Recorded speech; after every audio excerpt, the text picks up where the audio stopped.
If you haven't heard about Anchor, it's the easiest way to make a podcast. Let me explain. It's free. There's creation tools that allow you to record and edit your podcast right from your phone or computer.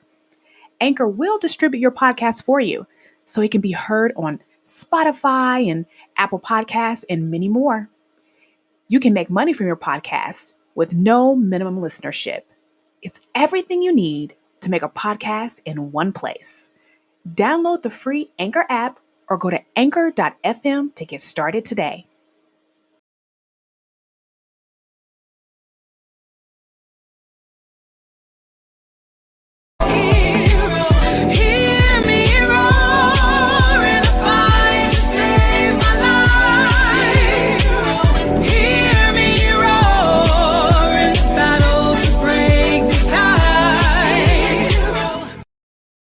Hey, superstars, welcome back to the Music Meets the Boardroom podcast. I am 30 minutes early today for our live broadcasting.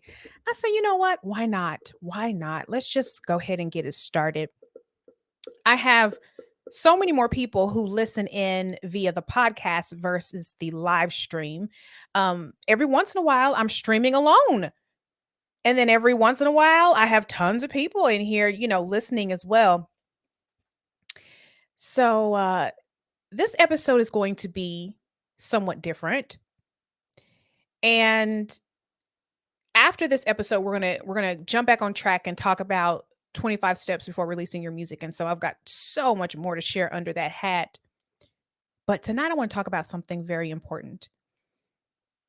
Before I dig into that, I want to let you know I did purchase a brand new microphone. So I am hoping that the experience of connecting it and using it for the first time is a great experience because we've got an important topic to talk about. So I'm sure we'll have some little tweaks a few episodes down the line to get it perfect for your listening pleasure. Tonight, we are talking about all things related to women in music. We're talking about women in music. Here on the podcast, we have about 60% male listeners and the rest female listeners, which I find fascinating because I personally was not expecting that dynamic in relationship to this podcast. I assumed, because I was a woman, that more women would probably gravitate towards this podcast, but I have been completely proven wrong in relationship to that. And the 60% is actually a fresh number that I pulled today. And typically it's higher than that. It's almost like 80% of the listeners of this podcast are male. And regardless of your demographic, I just want to say thank you for tuning into this podcast religiously every week. Every week. So let's get into this conversation. We're talking about women in music. Why is this topic important? Let me share with you. I personally have had a very humbling experience over the last year and a half as a woman in artist development. Previously, I primarily was performing as an artist, as a professional artist. And even though I was performing as a professional artist, I was so ignorant of the dynamics of the elements of which women face within music. And that sounds so crazy, doesn't it? It sounds crazy because I'm a woman. It sounds crazy. But there's so many dynamics in relationship to that. And I want to just share a little bit of some statistics with you. And then we're going to keep going here.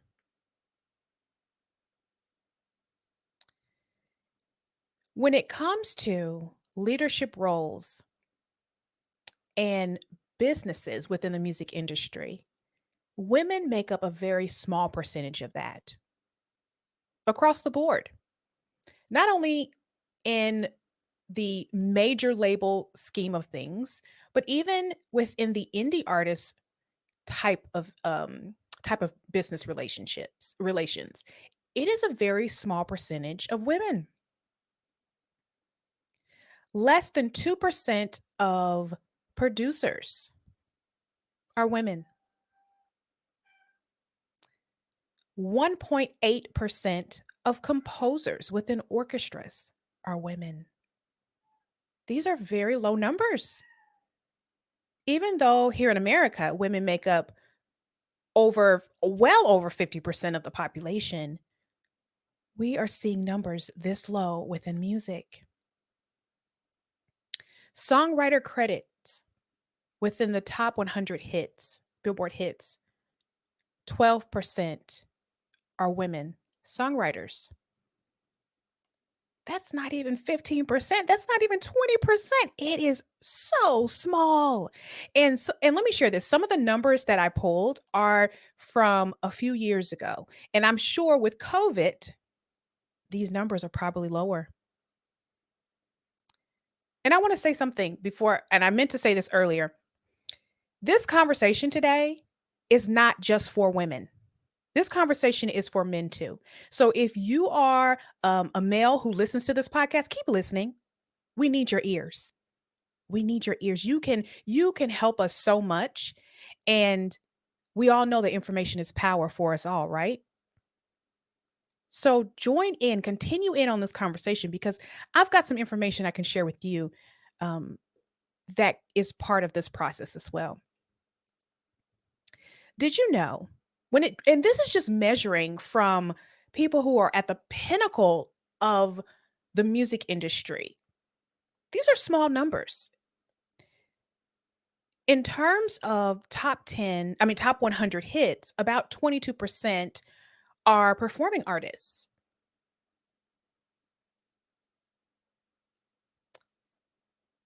And just imagine at the indie artist level how these numbers start to drop even more. And I'm sharing these statistics with you for a reason. And hold on tight. I'm going to bring all this together. The BBC released an article not too long ago, maybe a year or so ago, indicating that musicians, especially women, and not just women now, not just women, men as well, face high levels of sexual harassment. Hold on to your seat for this statistic. 4 in 5. 4 in 5 do not report harassment, rape, and other forms of sexual abuse. That is crazy. This is within the music industry. The statistics within the music industry. Part of it, of course, is there's so many elements involved, right? We all have everybody has their own experience and reasons, and I'm not going to even explore that much because I don't want to take away from that. I don't want to take away from that. Give me just a moment. I'm seeing something really okay. I was looking at this live stream and I saw something pop up on my screen that is not normal and kind of freaked me out a little bit here. Like I was saying, we all have our own experiences and reasons for why we do what we do. So I'm not here to judge or to explore that because we really don't know how we would handle a situation until we're in that actual situation. And oftentimes we look at what people do and we're like, why would they do that? And then we experience something similar and then we completely understand why they did what they did. So this is a judge-free zone, okay? Let me share with you what in the article is stated as one of the reasons. Often it goes unaddressed. No one pays attention. No one's listening. No one's helping me. No one's helping me make a difference. And no one's helping me address the issue. And so sometimes people feel like, what's the point? What's the point? There are challenges on top of making it as a artist in general for women in music, right? And I just listed some of these challenges. Not only the struggle of becoming a successful artist in general, like all of us, but also these challenges I listed and more.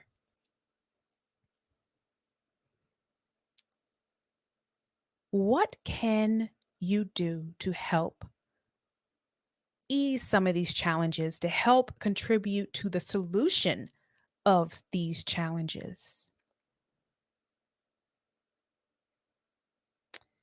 It would be nice to live in a space and to work in a space, and I'm sure for you as well, alongside artists who don't have to deal with these type of things, or we as individuals can make conscious decisions that help to create a prosperous space for women in music as well. And there's things we can do. We can't fix the problem together. I'm sorry, we can't fix the problem as one individual, but our individual efforts contribute to togetherness, a together solution. There are some social conditionings, right? And social structures that influence a lot of these challenges.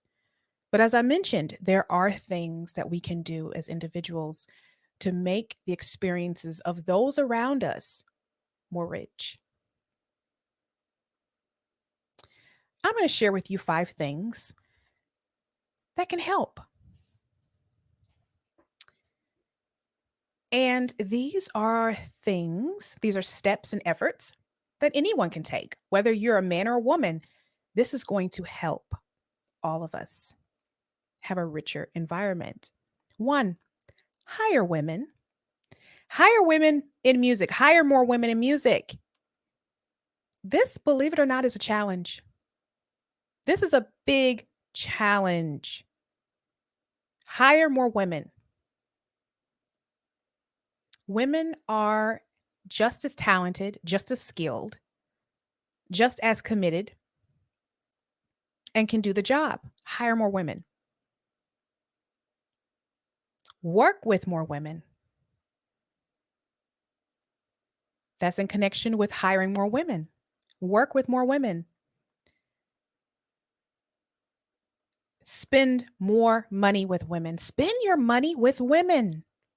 Spend your money. Invest in women who are in music. We need you. We need you. If she is cut for the job, invest in her work, invest in her business, invest in her effort, and be aware of how you move.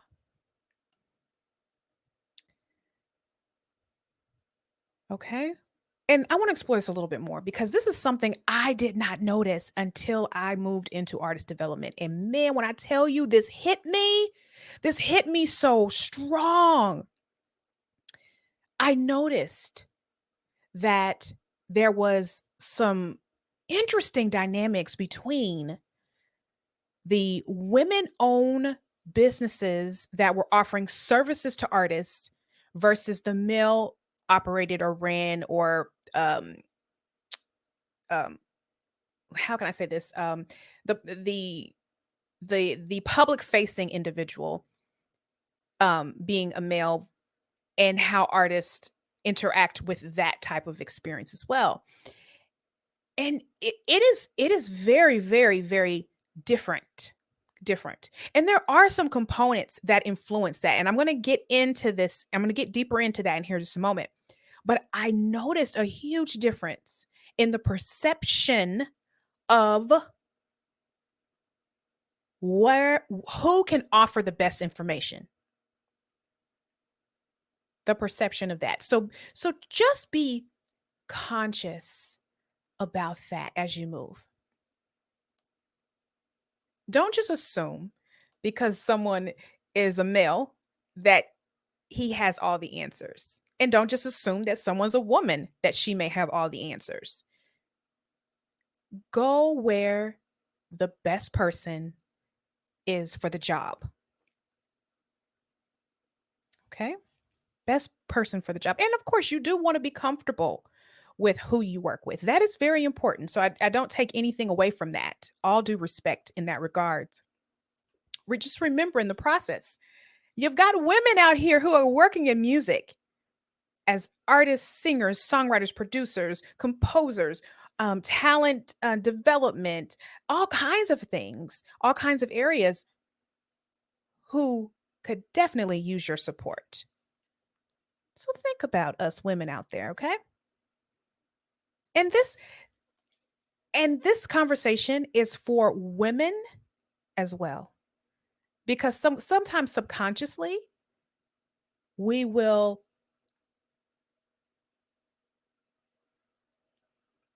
also do things that are not supportive of women and make those moves.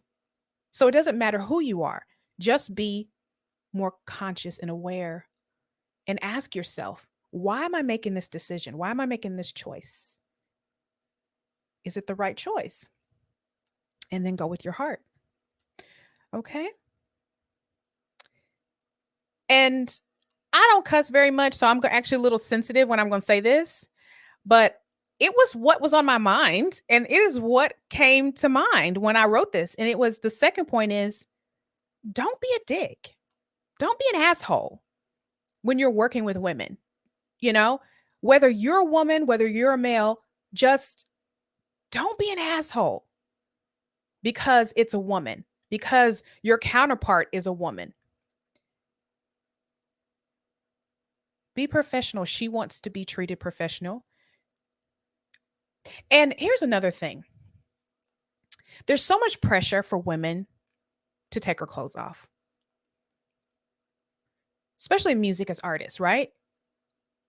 Women, people want to see, the audience wants to see beautiful people, right? And the body of a woman is just this unbelievable creation, and you just can't stop looking at the beauty of a woman. It just never gets old, right? A beautiful woman is just a beautiful woman, and you want to stare and look at her and admire her. And so there's so much pressure for women to be attractive, right?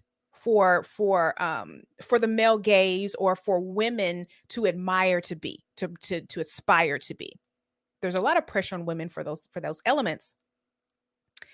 And just because a woman decides that she's going to get into this game as an artist and play the game according to the game, doesn't mean that she does not respect herself. Doesn't mean she doesn't respect her body. She just understands what the job requires, and she wants to get in there and win the race. So don't be an asshole. Don't treat her any different because of those things. She's not doing it for, your husband. She's not doing it for you. She's not doing it to compete with you as another woman. She's just doing her job. Okay? And pay attention. Pay attention to the elements that are happening around you in the presence of women in your space. If you're a man, and if you're a woman, pay attention to the environment that's happening within your presence for yourself and for your fellow women counterparts. And be supportive. Be supportive. We need you. We need you. And to the ladies who are listening today, if you are listening today, be bold. This is an element that I notice amongst men in the industry. They're bold. They're bold about what they want. They're unapologetic about what they want. They just get out there and do it. They don't care about whose feelings they're hurting, and I don't mean this in like a mean way or anything like that. What I mean is they're getting out there and they're unapologetic and getting the job done. And people gravitate towards that. And we got to get out there and get bold too.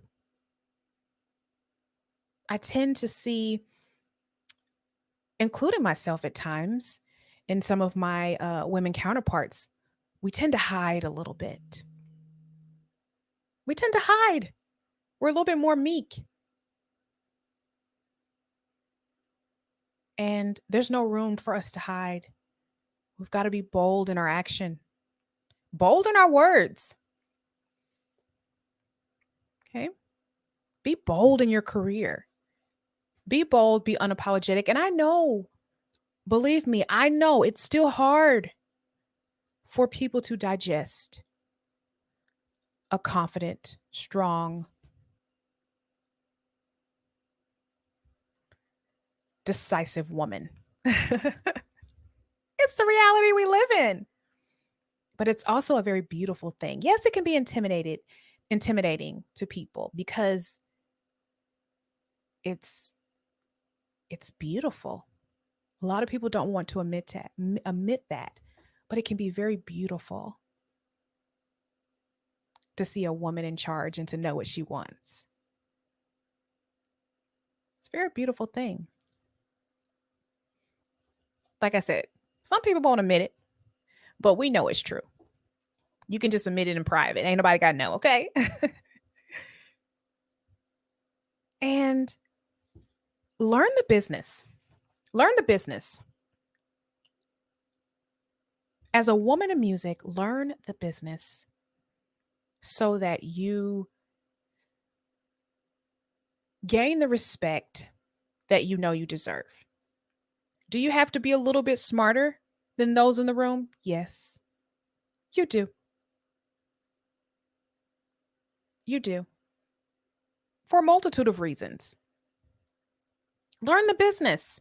Not only hone your craft, but learn the business. And this goes for everybody. And if you are a male and you're new to music, learn the business.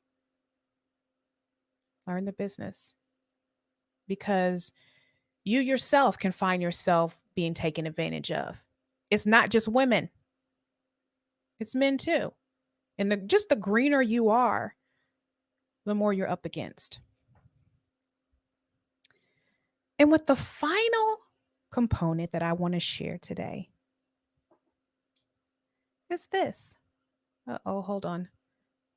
Okay. My little mouse on my screen was acting a little funny. It's this. I have a new book coming out that is called Simple Methods, Smarter Decisions, Safety Resource for Female Recording Artists. This is my contribution. This is an opportunity to give back. How we help to support and solve the challenges that we face as women in music is we give back. We do our part. I gave you 4 or 5 things that you can do, that you can start today incorporating in your journey, in your musical journey, to help women in music. And this book is my contribution. Sharing what I know and what has helped me and what has also helped other people, things that people have shared with me, and I'm passing it on to you. I'm passing it on to you. I felt when I wrote this book, I felt called to write the book. And also, the book was written from a true heart. It is my first book. It's not a super long book. I get straight to the point in the book, which is great because it's a simple read. It gets you what you need so you can move on your way. But that's how we solve it. We contribute in some form or fashion to move the needle just a little bit more forward. The book comes out next Tuesday, July 13th. And I am going to update the podcast description section with the links so that if you want to pick up the book, you will be able to do this. Bridge the gap. This is my way of bridging the gap and not just being a conversation and not just being full of words, but moving in action and bringing awareness. I leave you with this today. With this question, with this one question. How do you plan to bridge the gap? I love you, superstars. Thank you for tuning in as you have over the past 6 months or so committedly. I have been looking at the numbers on the podcast, and you are coming back every single week. You're coming back every single week. Thank you. Thank you. I appreciate you. I love you. And thank you for the honor to spend this time with you every single week. Love you, superstars. I will see you. Actually, I'm not going to see you next week. I'm going to take next week off in celebration of the book. And because I'm going to probably be like hella busy getting this book just like moving and shaking. And I just want to say thank you in advance. Thank you for picking up a copy. And I will see you the week after. And we're going to pick up the conversation around planning. And then we're going to, once we finish out the conversation around the 25 steps, I'm probably going to talk a little bit about career positioning. And then we're going to take a little bit of a hiatus as I'm preparing for the next series, which is going to be all about ownership. Ooh, y'all ain't ready because that's going to be good. All right. Y'all ain't ready. All right. I love you, superstars. I'm going to stop yapping now. I will see you here in 2 weeks. Love ya.